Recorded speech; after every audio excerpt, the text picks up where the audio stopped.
Welcome friends, am Singh founders YouTube channel पे आप लोगों का स्वागत है। आज है 13 जून। आज के शिक्षा जगत के सभी महत्वपूर्ण खबरों के साथ उपस्थित हूँ। तो चलिए शुरुआत करते हैं। सबसे पहली खबर, केंद्रीय चयन परिषद सिपाही भर्ती ने चालक दलों के लिए जो पीईटी यानी कि फिजिकल एलिजिबिलिटी टेस्ट का डेट घोषित कर दिया है। इस संबंध में क्या कहा गया है, विज्ञापन संख्या 3/2019 के अंतर्गत बिहार गृह रक्षा वाहिनी सेवा संवर्ग में सिपाही चालक के पद पर चयन से संबंधित शारीरिक दक्षता परीक्षा एवं अभिलेख सत्यापन हेतु आवश्यक सूचना है।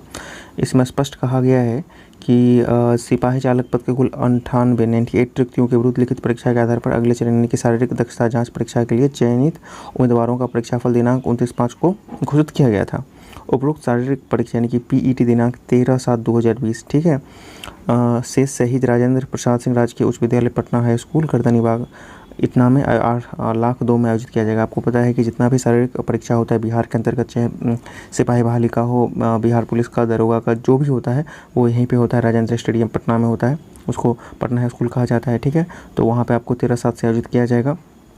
अब देखिए, इसका जो प्रवेश पत्र जारी किया जाएगा 13/6 को जारी कर दिया जाएगा। ठीक है ना, 13/6 से यानी कि आज से ही आपको बिहार जो है ना, इसका जो CSBC है इसके वेबसाइट पर अवेलेबल होगा और वो बिहार होम गार्ड के टैब में आपको जाके उसको डाउनलोड कर लेना है। ठीक है ना, download your E admit card के लिंक पर आप कीजिएगा तो आपका डाउनलोड हो जाएगा। जो अभ्यर्थी किसी कारणवश अपना ई प्रवेश पत्र डाउनलोड नहीं कर पाएंगे वे दिनांक 30/6/2020 एवं 1/7/2020 को केंद्रीय चयन परिषद के बैक हार्डिंग रोड सचिवालय हॉल के निकट पटना 8,01,000 स्थित परिषद कार्यालय से पूर्वाह्न 10 बजे से संध्या 5 बजे तक डुप्लीकेट प्रवेश पत्र अपने खर्च पर प्राप्त कर सकते हैं। स्पष्ट किया जाता है कि कोई भी प्रवेश पत्र डाक द्वारा प्रेषित नहीं किया जाएगा। तो आपके लिए पर्याप्त समय दिया गया है।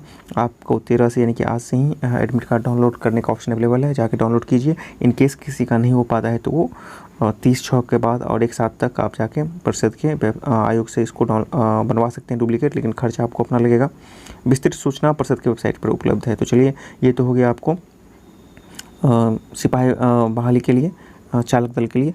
और 20 जून को भी आपको जो जितने भी हाल ही में कांस्टेबल का रिजल्ट हुआ है उसका भी पीईटी का रिजल्ट आ जाए। पीईटी का जो शेड्यूल है उसका डेट आपको आ जाएगा। ठीक है ना, फिजिकल एलिजिबिलिटी टेस्ट के लिए जो भी क्राइटेरिया होंगे उसका 20 जून को शेड्यूल जारी कर दिया जाएगा। दूसरी खबर की ओर चलते हैं। आज की दूसरी खबर बिहार में नौकरी के नाम पर हो रहे फर्जीवाड़े के संबंध में है कि किस तरह लोग धांधली कर रहे हैं। तो इसी संबंध में सबसे नया खबर जुड़ा है कि बिजली कंपनी की वेबसाइट बनाकर अपलोड किया विज्ञापन यानी कि फर्जीवाड़ा किया जा रहा है। इसमें Bihar state power holding company limited का फर्जी वेबसाइट बना के जो है, देखिए यही फर्जी वेबसाइट का लिंक है, यही बना करके बेरोजगारों को ठगी करने की कोशिश का एक और मामला उजागर हुआ है। ठगों द्वारा फर्जी वेबसाइट व कंपनी और उसकी अनुषंगिक कंपनियों में वर्ष 2020 के लिए जेई इलेक्ट्रिकल 400, जेई सिविल 175 तथा अन्य शाखाओं में नियुक्ति संबंधी विज्ञापन का प्रारूप अपलोड कर दिया गया। इस संबंध में विभाग का साफ कहना है कि अपनी अधिकृत वेबसाइट, देखिए दोनों का वेबसाइट में क्या अंतर है। जो इसका वेबसाइट है बिहार बिजली विभाग का, उसका है www.bspHcl.bis.nic.in, जबकि जो फर्जी वाला है उसमें देखिए इसका स्पष्ट है BHPCL अंत में, उसके बाद रिक्रूटमेंट। तो स्पष्ट है कि ये फर्जी वेबसाइट है और आयोग का जो ऑफिशियल वेबसाइट है वो ये है। तो इसके आधार पर उन्होंने स्पष्ट किया है कि इस तरह का कोई भी उन्होंने विज्ञापन नहीं डाला है। इस मामले में विभाग की ओर से शुक्रवार को कोतवाली में ठगों के खिलाफ विभिन्न धाराओं में केस दर्ज किया गया है। साथ ही बेरोजगारों से विभाग के नाम पर बनाई गई फर्जी वेबसाइट पर अपलोड किए गए विज्ञापन से दूर रहने व किसी दलाल के जहाँ से में न आने की अपील की गई है। ठीक है ना, क्योंकि आप सब लोगों से अपील है कि देखिए अभी अफवाहों का दौर चल रहा है, बहुत सी फर्जी चीज़ें आ रही हैं, कभी छात्रवृत्ति के नाम पर तो कभी नौकरी के नाम पर। तो उन चीज़ों में अपना पड़े, आपको आर्थिक रूप से काफ़ी नुकसान हो सकता है। इसमें सावधानी क्या क्या आपको बरतना होगा कि सोशल मीडिया पर विज्ञापन वायरल होने पर विभाग में मचा हड़कंप। यानी कि आपको जो भी सावधानी बरतना है वो ये कि किसी तरह के विज्ञापन यदि आते हैं जिसको आप लोग को लगता है कि हाँ ये डाउटफुल है, विभाग की तरफ से नहीं जारी किया गया है, तो उसके लिए आप लिंक चेक करने के लिए विभाग से संपर्क कर सकते हैं, या आप किसी एक्सपर्ट से उन चीज़ों के बारे में छानबीन कर सकते हैं। तभी उसके तरफ आप आगे बढ़ाइए, कोई कदम बढ़ाइए। फॉर्म भरने से लेकर पैसा जमा करने से अपने मन से सिर्फ देखकर कुछ भी ना करें, इससे आपको परेशानी बढ़ सकती है। और क्या कहा गया है, विभाग की ओर से कोतवाली थाना में दर्ज कराया गया है। लोगों से अपील कि आप ठगों के झांसे में ना आए। देखिए इसमें आप क्या कहा गया है कि 4 दिन पहले जो फर्जीवाड़ा का दूसरा मामला सामने आया है, देखिए 4 दिन में दूसरा मामला, इससे पहले क्या हुआ था, सरकारी विभाग में नियुक्ति व बहाली का लेकर 4 दिन में दूसरा फर्जीवाड़ा उजागर हुआ। इसके पूर्व बिहार विधानसभा में ग्रुप डी के 80 पदों पर फर्जी रिजल्ट प्रकाशित कर उन्हें यहाँ चस्पा दिया गया था। उनके पीछे भी सादर का मंशा परीक्षा में शामिल अभ्यर्थियों का इंटरव्यू आदि का झांसा देकर ठगी करना था। तो ठगों से आपको सावधान होना है नौकरी के नाम पर। ठीक है, चलिए अब अगली खबर की चलते हैं, बिहार सचिवालय सेवा के संबंध में।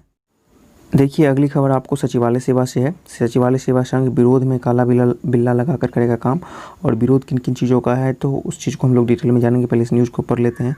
इसमें स्पष्ट किया गया है कि बिहार सचिवालय सेवा संघ ने राज्य सरकार को काला बिल्ला लगाकर विरोध प्रदर्शन करने का फिर से अल्टीमेटम दिया है। संघ ने इस मामले को लेकर सामान्य प्रशासन विभाग के अपर मुख्य सचिव को लिखित ज्ञापन सौंपा है। इसमें कहा गया है कि अगर उनके पदनाम बदलने और सेवा शर्त पदोन्नति देने संबंधित मांगे पूरी नहीं हुई तो सचिवालय सेवाकर्मी 29 जून से 3 जुलाई तक काला बिल्ला लगाकर सभी महकमों में काम करेंगे, साथ ही विरोध भी करेंगे। अगर सरकार की तरफ से मांग नहीं पूरी की जाती है तो संघ पूरे राज्य में आंदोलन करेगा।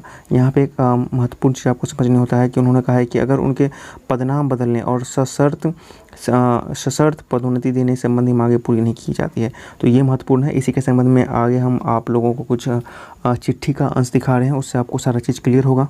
देखिए पेपर में जो निकला है न्यूज, उसका आधार यही चिट्ठी है। ये चिट्ठी आपको देख लीजिए, 12/6/2020 यानी कि कल के डेट में चिट्ठी है जो मुख्यमंत्री अपर सचिव को रिसीव करवाया गया है सचिवालय सेवा संघ के अधिकारियों द्वारा। तो उसमें स्पष्ट किया गया कि बिहार सचिवालय सेवा के सहायक के पदनाम में परिवर्तन और सशर्त पदोन्नति के संबंध में इन लोग की अपनी मांगे हैं कि बहुत सारी चीज़ें हैं, तो इसमें तो कुछ खास नहीं है, लेकिन अगले चिट्ठी की तरफ हम लोग बढ़ेंगे। देखिए इसमें कहा गया है कि कुछ महीने पहले, 3 महीना पहले इनके मांगों को मानने की बात कही थी, लेकिन अभी तक इनकी मांगे नहीं मानी गई है। लेकिन वो मांगे क्या थी, उससे महत्वपूर्ण चीज़ें सामने आएंगी। चलिए हम मांगों की तरफ चलते हैं। देखिए ये कुछ दिन पहले ही इन्हीं का रिलेटेड है, सचिवालय सेवा से जितने जुड़े हुए हैं लोग हैं उनका है।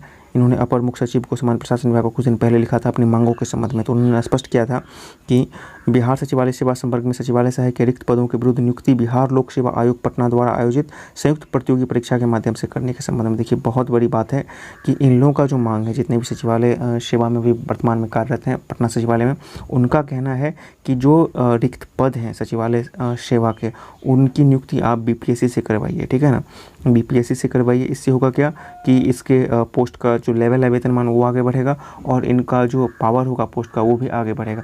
लेकिन विद्यार्थियों के लिए, जो स्टूडेंट है उनके लिए थोड़ा सा टफनेस बढ़ जाएगा, क्योंकि अभी तक दोनों एग्ज़ाम आपको एमसीक्यू के लेवल पे पास कर लेते हैं, लेकिन जैसे ही बीपीएससी कंडक्ट करेगी तो उसके लिए मेंस का एक डिस्क्रिप्टिव पैटर्न, फिर इंटरव्यू चरण और बढ़ेंगे।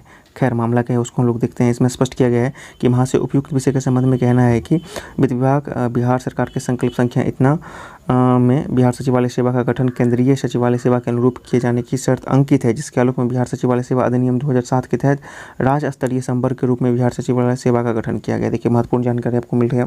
बिहार में जो बिहार सचिवालय सेवा का गठन किया गया है 2007 में किया गया है, ठीक है ना, उसके अनुरूप। उससे पहले ये संवर्ग नहीं था, हालांकि कामें होती थी लेकिन वो किसी और नाम से होता होगा।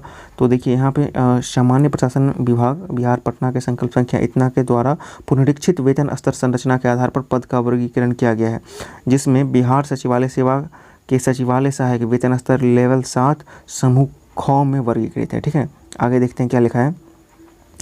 बोल रहा है कि विदित है कि बिहार सचिवालय सेवा संवर्ग के अंतर्गत सचिवालय सहायक का कुल स्वीकृत पोस्ट 3800 पोस्ट हैं। देखिए यानी कि सचिवालय में कुल 3800 पोस्ट स्वीकृत हैं सचिवालय सेवा के, ठीक है ना, जिसके विरुद्ध वर्तमान में कुल 1600 पोस्ट ही भरे हैं। देखिए बहुत अहम जानकारी इस लेटर के माध्यम से निकल रहा है। और 2200 पद रिक्त हैं। देखिए तो 2200 पोस्ट पर बहाली होनी है। अब जब हो अगले CGL 3 में हो या फिर वो बीपीएससी के थ्रू हो, लेकिन 2200 पोस्ट पर बहाली होने वाली है। तो युवाओं के लिए यहाँ पर भी बहुत बड़ा मौका है। आगे देखते हैं। इस सेवा संवर्ग के पदाधिकारी कर्मी सरकार के कार्य से प्रत्यक्ष रूप से जुड़े होते हैं, परंतु लगभग 58% पद रिक्त रहने की स्थिति में कार्यरत कर्मियों का कार्य बोझ अत्यधिक है, जिसके कारण सरकार मुख्यालय स्तर पर कार्य निष्पादन प्रभावी होता है।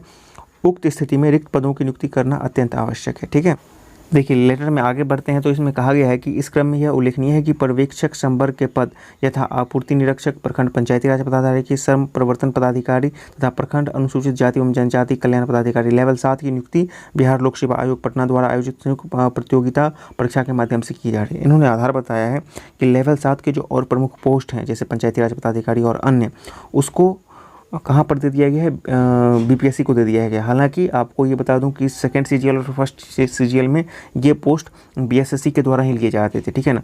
तो बीएसएससी के द्वारा सचिवालय सहायक को पोस्ट को अपने पास रख के बाकी सारा पोस्ट जो है प्रमुख, जैसे कि पंचायती राज और अन्य पोस्ट जो है वो बीपीएससी को दे दिया गया है। तो अब इसी कंटेक्स्ट में इन लोगों का क्या मांग है, देखिए कि अतः उपरोक्त परिप्रेक्ष्य के आलोक में अनुरोध पूर्वक कहना है कि बिहार सचिवालय सेवा संवर्ग के सचिवालय सहायक लेवल 7 के रिक्त पदों की नियुक्ति बिहार लोक सेवा आयोग पटना के द्वारा आयोजित संयुक्त प्रतियोगी परीक्षा के माध्यम से ही कराई जाए तथा इसे हेतु अनुशंसा बिहार लोक सेवा आयोग पटना को भेजी जाए। उक्त प्रतियोगी परीक्षा नियमित रूप से प्रत्येक वर्ष अपने निर्धारित समय कैलेंडर के अनुसार आयोजित की जाए। उक्त स्थिति में सचिवालय सहायक के रिक्तियों को भी पूर्ण रूप से भरा जा सकेगा। साथ ही अन्य सेवा संवर्ग की भांति इस सेवा संवर्ग में भी उच्च कोटि के पदाधिकारी एवं कर्मी नियमित रूप से नियुक्त हो सकेंगे।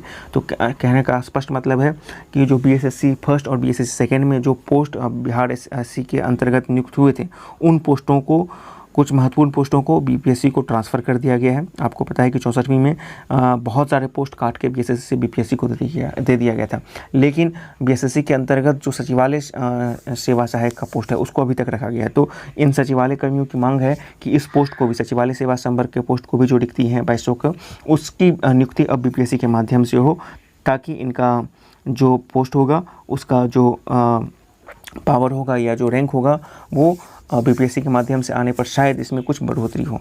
तो यही सबसे महत्वपूर्ण खबर है। खैर, एग्ज़ाम जिससे भी हो ये तो बात की बात है, सबसे पहले वैकेंसी है इन पोस्टों पर, ये बहुत ज़रूरी है।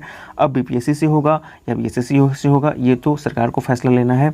अब इन्हीं पेचों के कारण हो सकता है कि अभी विलम्ब हो इसके वैकेंसी को नया नोटिफिकेशन आने में। क्या चीज़ें होंगी, जो भी लेटेस्ट अपडेट होगा हम आप लोगों को ज़रूर अपडेट करवाते रहेंगे। वीडियो देखने के लिए बहुत बहुत धन्यवाद। चैनल के साथ बने रहें।